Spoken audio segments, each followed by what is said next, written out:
Hello friends, अस्सलाम वालेकुम। Real stories में आपका स्वागत है। दोस्तों, कुछ लोगों का दिमाग बहुत तेज़ काम करता है। इन लोग के दिमाग तरह तरह के आइडियाज़ से भरे होते हैं, लेकिन इनमें से कुछ लोग अपने दिमाग को बुरे कामों के लिए इस्तेमाल करते हैं। इस वीडियो में मैं आपको ऐसे ही एक चालाक और तेज़ दिमाग रखने वाले कॉनमैन के बारे में बताऊंगा। आप इसको एक कॉनमैन कहें या फिर ठग ऑफ हिंदुस्तान। मैं बात कर रहा हूँ इंडिया की तारीख के, बल्कि दुनिया के सबसे बड़े कॉनमैन की। इनका असली नाम मिथिलेश कुमार श्रीवास्तव था, लेकिन लोग इन्हें नटवर लाल के नाम से जानते हैं। नटवर लाल से मिलती जुलती बहुत सी मूवीज़ भी बन चुकी है, जैसा कि मिस्टर नटवर लाल।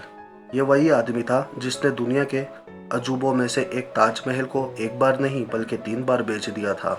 और सिर्फ ताजमहल ही नहीं, इसने इंडिया की राष्ट्रपति भवन, संसद भवन और मशहूर लाल किला भी इसके हाथों बिक चुका है।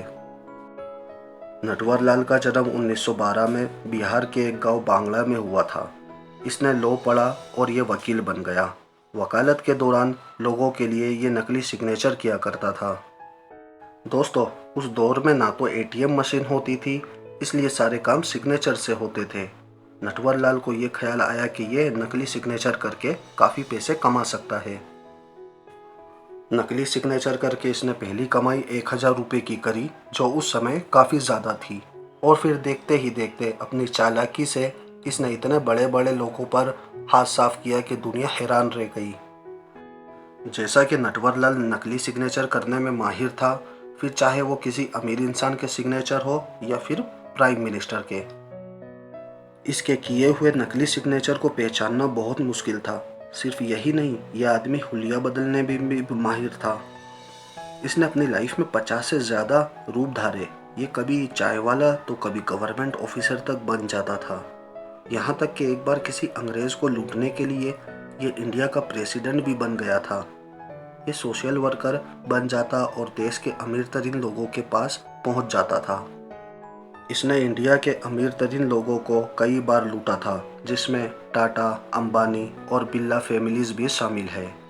दोस्तों, आज के समय अगर आप किसी बाहर से लोग आए हुए लोगों को ताजमहल या ऐसी इमारत बेचने को बोलोगे तो वो आपको पागल समझेगा। लेकिन वो समय ना मोबाइल होता था, ना मीडिया और ना ही इंटरनेट। लोगों में अवेयरनेस और कम्युनिकेशन ना होने के बराबर था। और नटवर लाल ने इन्हीं चीज़ों का फ़ायदा उठाया।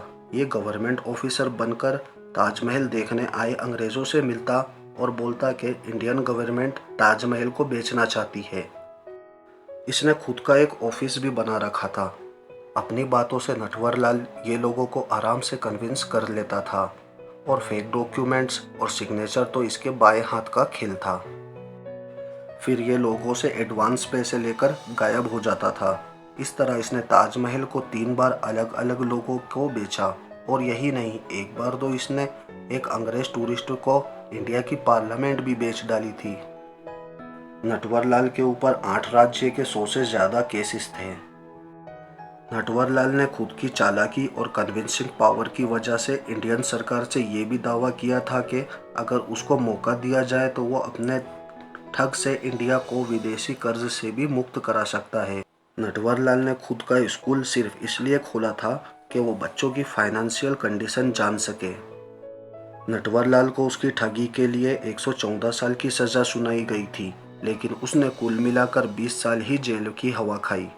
नटवर लाल को 9 बार गिरफ्तार किया गया था, लेकिन हर बार वो अपनी चालाकी की वजह से फरार हो जाता था। आखिरी बार नटवर लाल को 1996 में गिरफ्तार किया गया था और उस समय वो 84 साल का था, लेकिन इस उम्र में भी वो अपनी चालाकी से फरार हो गया था। नटवर लाल को अपने किए गए काम पर कोई शर्मिंदगी नहीं थी। वो अपने आप को रॉबिन हुड से कम नहीं मानता था। वो कहता था कि मैं अमीरों से लूटकर गरीबों को देता हूँ, और मैंने कभी कोई हथियार का भी इस्तेमाल नहीं किया। लोगों से बहाने बनाकर पैसे मांगे और लोग हाथ जोड़कर देते गए। नटवर लाल के बहुत फैंस थे। गांव के लोगों का मानना था कि वो एक अच्छा इंसान था और गरीबों की मदद करता था। दोस्तों, नटवर लाल की लाइफ की तरह इसकी मौत भी एक मिस्ट्री है। 2009 में इसके वकील ने कोर्ट में बताया कि इस पर लगे सारे केस खत्म कर दिए जाए। वकील के मुताबिक 25 जुलाई 2009 को नटवर लाल की 97 साल की उम्र में मौत हो चुकी है, लेकिन नटवर लाल के भाई के मुताबिक इसकी मौत 1996 में ही हो गई थी। मतलब इस कॉनमैन की मौत भी इसकी तरह एक मिस्ट्री है। इसकी एक बेटी भी है जो रांची में रहती है, जबकि इसका एक छोटा भाई इंडिया में रहता है। दोस्तों, वीडियो पसंद आई हो तो लाइक और शेयर ज़रूर कर देना और चैनल को सब्सक्राइब भी कर देना। अल्लाह हाफिज़।